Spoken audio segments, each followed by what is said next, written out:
Okay, we left off 844, page 844, second paragraph.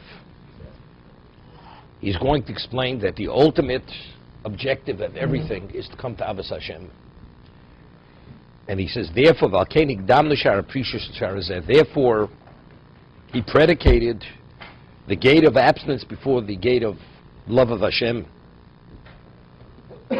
Ki min animna mimenu shetisyashiv avos abori b'libenu emisyashiv avos olam banu. He's saying something interesting. He says it's an impossibility that a person should be fully have the capacity to have love for his maker in his heart, where at the same time he has love for material. Doesn't go hand in hand, because one is always a compromise on the other. If a person has material interests and Avos Hashem dictates you should abandon the material, but you can't. You haven't weaned yourself from the material. So they cannot both coexist. He's not speaking about a person we're still physical beings, as he said before. You can't divorce yourself from our physicality. But why do I eat? If you eat, or any material involvement is because you have an interest, because you enjoy it, that's avos olam hazeh. You have love, or you have an interest in the material, both cannot coexist. I always mention the Chovot HaLevavos. We say in the bracha Avarabo, "V'yachid es leveinu la'avo el yiras shmecha." Right? V'yachid, you should designate our hearts la'avo el yiras shmecha, to love and to revere your name. Yachid levoveinu. Now the heart is the emotion, correct?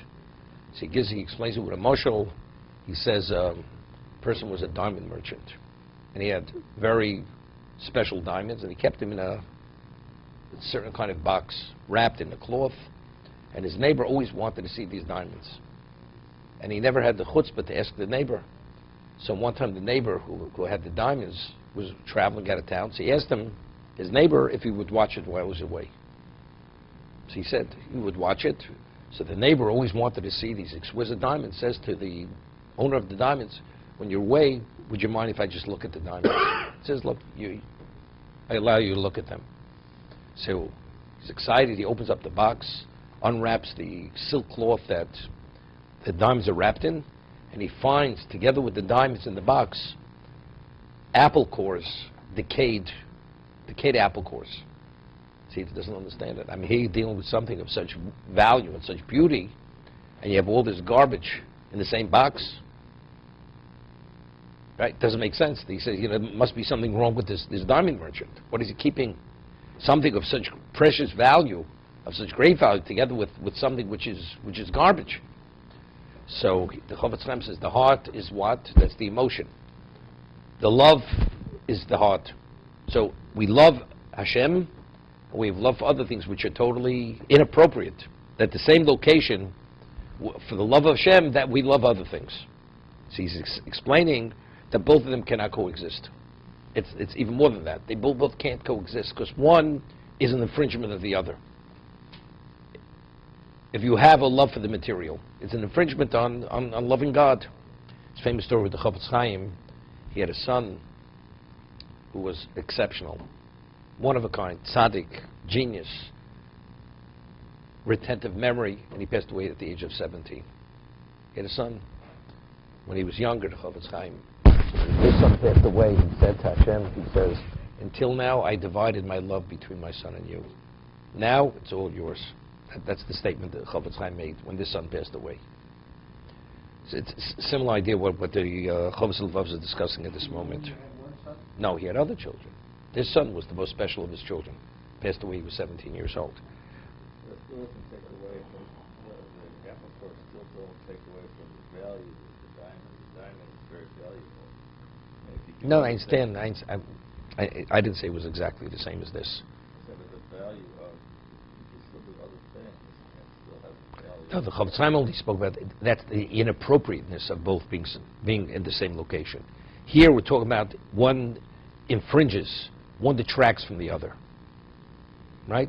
One detracts from the other. It's like a wife says to her husband, He spends endless hours in the office. He hardly sees her. So his wife says to him, "Do you love me or do you love your work? Well, well, what's more important?" Same idea. I mean, but you know I love you. No, that's the response. Well, absence, causes the heart to grow fonder. Okay, that's why, because I'm away so much. Okay.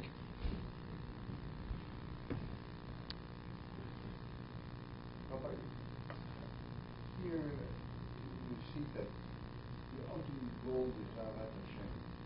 But in order to go through all the things that I've described in this sefer, if you don't have at first Ahavat Hashem, you're not going to go through this entire. Not true. Not true. Abstinence and all that. You need to be motivated by Ahavat Hashem. No. Ava is a reality. What is Ava? Ava is love. You feel love.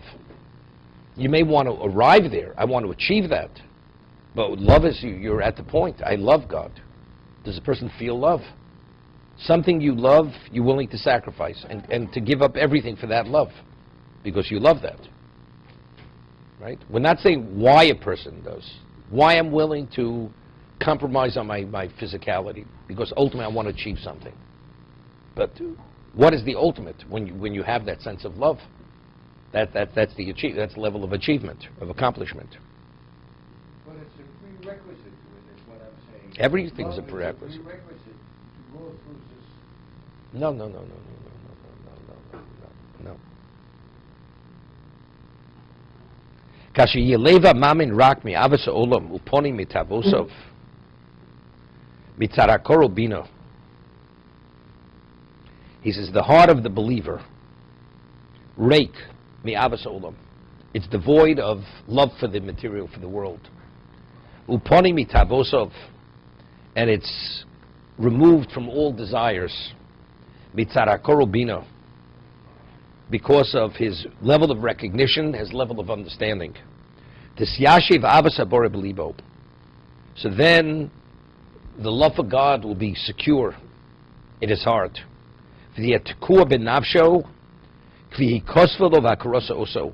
It will be implanted in his soul. Kvihi kosvelo, and he will yearn for it. V'akarosa oso, and his level of recognition of it. Kamo shenemar, af orach mishpatecha Hashem kivinucho.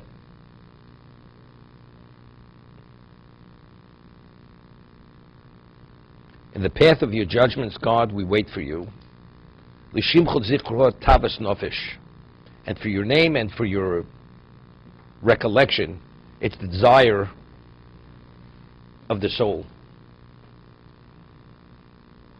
If the Rambam at the end of Hilchos Tshuva cites David's relation with Hashem, he refers to him, says, Cholas avo oni.